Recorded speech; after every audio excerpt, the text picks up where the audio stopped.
Understanding perception, cognition, and emotion in negotiation. Hello, and welcome to today's video where we dive into the fascinating world of perception, cognition, and emotion in negotiation. Whether you're a professional negotiator or just interested in the art of negotiation, understanding these elements can significantly impact your effectiveness. Let's get started. Perception. Connecting to our environment. Perception is the process by which we connect to our environment by assigning meaning to messages and events. It's essentially a sense-making process that helps us interpret our surroundings and respond appropriately. However, our perception is not always perfect. It's heavily influenced by our current state of mind, our role, and our understanding of past communications. For example, think about how you might interpret the same message differently depending on whether you're having a good day or a bad day. The complexity of our environments means we can't process all the information we receive, so we develop shortcuts. While these shortcuts help us manage information overload, they can also lead to perceptual errors. Perceptual distortions. Common errors. There are four major perceptual errors we often encounter. Stereotyping. This occurs when we assign attributes to someone based solely on their membership in a particular social or demographic group. It's a common distortion that can lead to unfair and inaccurate judgments. Halo effects. Similar to stereotyping, halo effects occur when we generalize about a person's various attributes based on our knowledge of just one attribute. For example, if someone is good at one task, we might assume they are good at many others, which may not be true. Selective perception. This perpetuates stereotypes and halo effects by causing us to single out information that supports our prior beliefs while filtering out contradictory information. It's like wearing blinders that prevent us from seeing the whole picture. Projection. Projection happens when we attribute our own characteristics or feelings to others.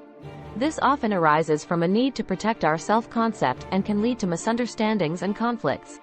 Framing. The subjective lens. Framing is the subjective mechanism through which we evaluate and make sense of situations, leading us to pursue or avoid certain actions. Different people can look at the same situation and interpret it quite differently. An example of framing is the classic gain-loss scenario. Imagine a country preparing for an outbreak of a disease expected to kill 600 people. In one scenario, Program A saves 200 lives, while Program B offers a 1/3 chance of saving everyone and a 2/3 chance of saving no one. In another scenario, Program A means 400 people will die, while Program B again offers a 1/3 chance of saving everyone and a 2/3 chance of saving no one.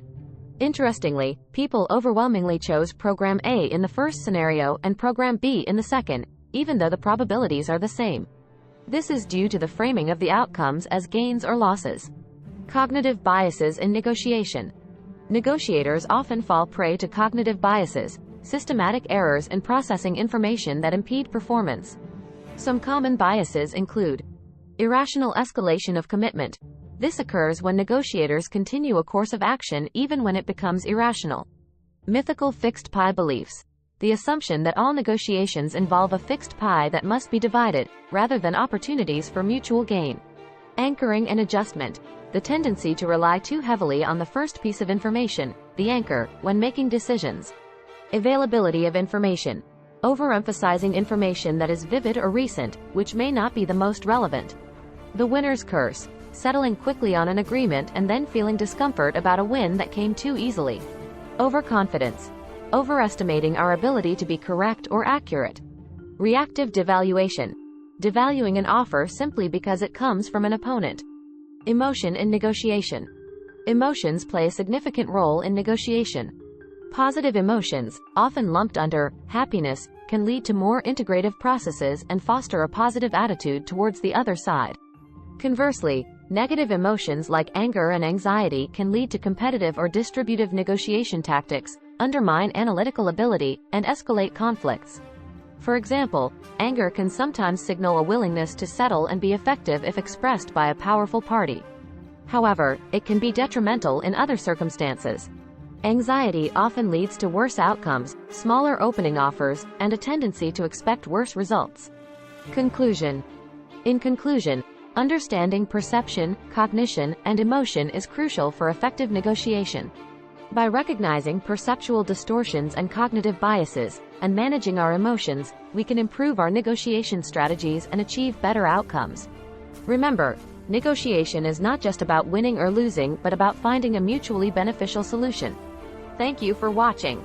If you found this video helpful, please like, share, and subscribe for more insights into the art of negotiation.